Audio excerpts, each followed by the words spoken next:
Alors quand on décide de devenir végane ou végétarien, ou simplement de plus faire attention à ce qu'on mange et aux ingrédients qu'on peut retrouver dans notre alimentation, mon premier conseil, ce serait, si un ingrédient vous paraît trop compliqué, si vous ne savez pas ce que c'est et si vous n'arrivez pas à le prononcer, même dans certains cas, alors c'est plutôt mauvais signe. Je pense qu'il vaut mieux l'éviter.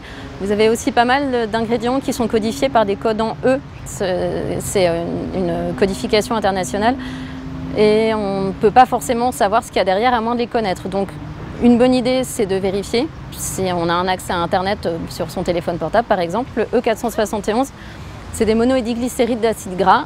C'est un ingrédient qui peut être d'origine végétale ou d'origine animale. Il n'y a aucune obligation de mention sur l'emballage.